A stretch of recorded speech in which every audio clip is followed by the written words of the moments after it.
ముసలివాడనైన నేను మనుషుణ్ణి జన్మింపగలడు.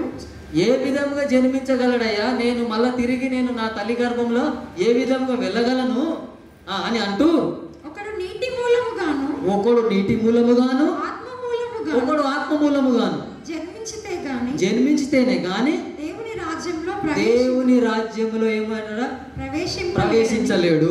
నీతో నిశ్చయంగా చెప్పుచున్నాను, నేను నీతో నిశ్చయముగా చెప్పుచున్నాను.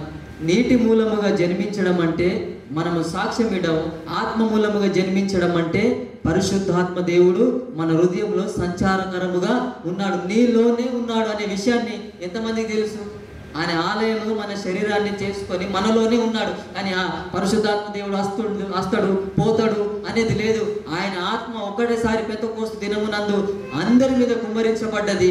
ఆ అందరి మీద కుమ్మరించబడినటువంటి ఆత్మ మన అందరిలో కూడా అదే ఆత్మ ఉన్నది. హల్లెలూయా.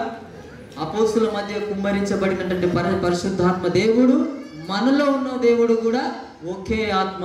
ఈ విషయాన్ని మనం చూడాలంటే మనం ఎఫెసీ పత్రికలోనికి వెళ్ళి ఆయన ఏ విధముగా మనల్ని తన యొక్క కృపచేత మనల్ని చేసి ఉన్నాడంటే కొన్ని విషయాలు తెలవాలండి. తెలియకపోతే మనము క్రైస్తవులు అనడానికి సిగ్గుకరంగా ఉంటుంది. అంటే నమ్మాలి, యోచించాలి. అసలు నా జీవితం ఏంటిది, నీ జీవితం ఏంటి, నీ భవిష్యత్తు ఏంటిది అని మనకు తెలియకపోతే వ్యర్థమే. ఇప్పుడు ఎఫెసీ సంఘానికి పౌలు మాట్లాడుతున్నాడు. 2వ అధ్యాయం 7వ వచనం. క్రీస్తు యేసునందు మనలను ఆయనతో కూడా లేపి, ఇప్పుడు ఆయనతో కూడా లేపి పరలోకమందు ఆయనతో కూడా కూర్చుండబెట్టును. హల్లెలూయా. కూర్చుండబెట్టెను. ఒకసారి పరిశుద్ధ గ్రంథంలో ఉన్న వారందరూ ఆ మాటను చదవాలి మంచిగా. 1కి 5 సార్లు చదవండి. ఆయనతో పాటట ప్రథమ ఫలంగా లేపబడ్డాడు కదా. ఇప్పుడు లేపబడిన వ్యక్తి ఇప్పుడు ఎక్కడికి వెళ్ళాడు? తండ్రి కుడి పార్శ్వమందు కూర్చున్నాడు. కూర్చున్న దేవుడు ఇప్పుడు మనతో మాట్లాడుతూ ఏమంటున్నాడు అంటే, ఆయనతో పాటు లేపబడిన వారందరము కూడా ఇప్పుడు ఎక్కడున్నాము? నమ్ముతలేదా? కూర్చుండబెట్టును అనలే, అక్కడ కూర్చుండబెట్టాడు. ఇప్పుడు నీ జీవం బాప్టిజం తీసుకున్న తర్వాత నీకు ఈ విషయం తెలియదు కావచ్చు. బ్రదర్స్, ఈ విషయం ఇప్పుడు తెలుసుకోండి. ఎక్కడ ఉన్నావు నీ స్థితి అంటే, ఇప్పుడు నువ్వు మరణించి తిరిగి లేచడము ద్వారా పరలోకంలో తండ్రి కుడి పార్శ్వమందు నువ్వు కూర్చొని ఉన్నావు అనేది ఇది సత్యం. అపవాది అంటాడు కదా నిన్ను మోసం, నువ్వేం పరలోకం పోతావు, నీ జీవితం చూడు. నీ జీవితమేనా? పొద్దున్న లేస్తేనే 100 అబద్ధాలు మాట్లాడతావు అంటాడా? అన్నాడు. మనం అంటమానమా? అబద్ధాలు మాట్లాడొద్దు అని ఎవరైనా చెప్తారు.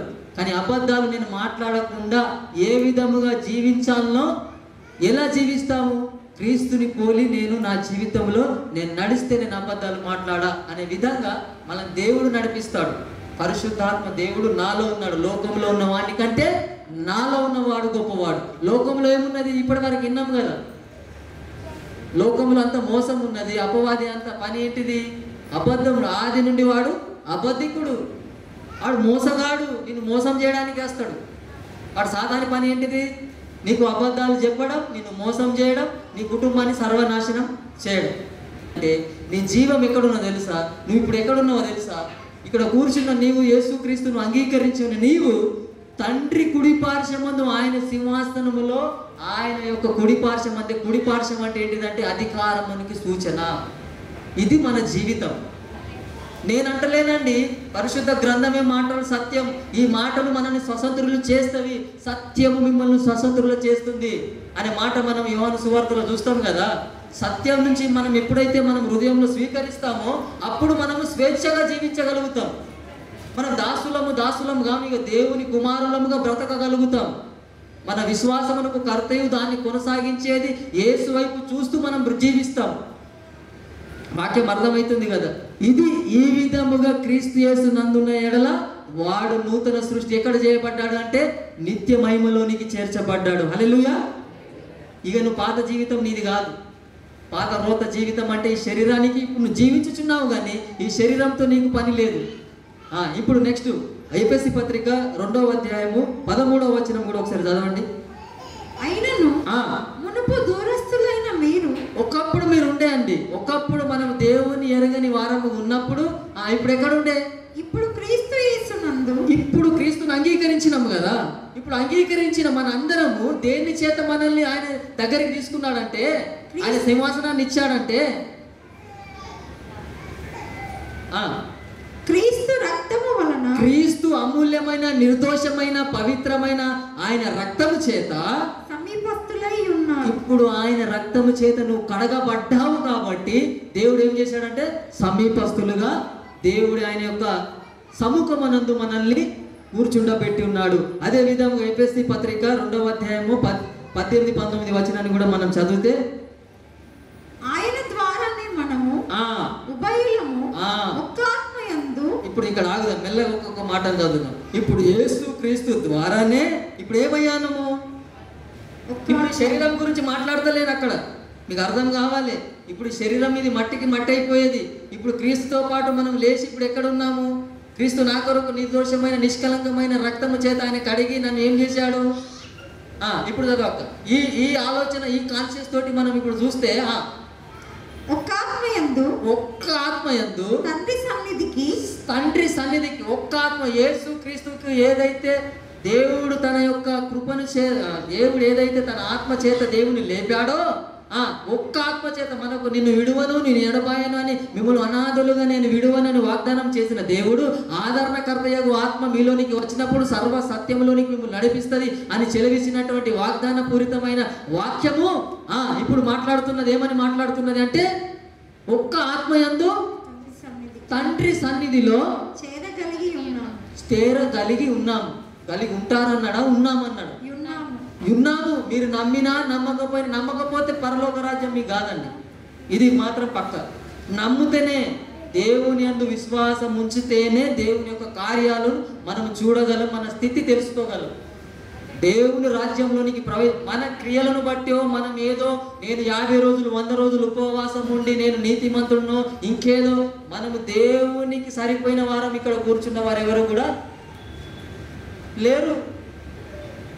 దేవుని ప్రేమ నాలో నిలిచిన్నది కనుక నేను దేవుని కొరకు జీవించాలి, దేవుని కొరకు నేను ఫలించాలనే విశ్వాసంతో మనం ముందుకు వెళ్ళాలి. నేనేదో 50 రోజులు ఉపవాసం ఉండో, నేను నలుగురికి అన్నదానం చేసో, నేను నీతిని సంపాదిస్తా, నేనేదో నాకు పుణ్యం ముడుతుందని ఇది దేవుడు కోరుకుంటలే. యేసు క్రీస్తుని మనము కలిగిన వారముగా, మనము సత్క్రియలు చేయవారముగా ఉన్నాము. అర్థమవుతుంది కదా వాక్యం? దేవుని కుమారులుగా దేవుడు మనల్ని ఏర్పాటు చేసుకున్నాడంటే, దేవుని కుమారుడుగా ఇచ్చినటువంటి ఏదైతే ఆదాము కోల్పోయాడో, క్రీస్తు నందు మళ్ళీ ఎవరైతే క్రీస్తులోనికి వచ్చి ఇప్పుడు పరలోకంలో తండ్రి కుడిపార్శ్వమందు కూర్చుండి ఆయన అధికారమును ఒక్క ఆత్మ చేత ఉభయలుగా చేసి ఇప్పుడు చదవండి అక్క, తండ్రి సన్నిధికి చేరగలిగినాం. కాబట్టి మీరు ఇక మీదట పరజనులను, ఇప్పుడు మేము ఎవరు గాను పరజనులము, పరదేశులై ఉండగా పరిశుద్ధులతో. ఇప్పుడు ఎవరున్నారు ఇక్కడ కూర్చున్న వారందరూ? నేను అంటలేను, ఇప్పుడు కూర్చున్న వారందరూ ఒక్క ఇంటిలోకి చేర్చబడిన మనం అందరము ఏకపట్టణ పరలోక మన పట్టణము దేవుని ఇంటి వారునై పరిశుద్ధులమై ఉన్నాం. ఇది సత్యము, దేవుని సెలవిస్తున్నటువంటి సత్యవాక్యము. దీన్ని చేయడానికి ఆయన కృపచేతన మన రోమపత్రిక 3వ అధ్యాయంలో ఉంటుంది 19-18 నుంచి, నమ్మువారు ఆయన కృపచేతనే ఉచితముగా నీతిమంతులుగా తీర్చబడుచున్నారు అని. దీనికి పొందుకోవడానికో మనం ఎక్కడికో మనం కొండలెక్క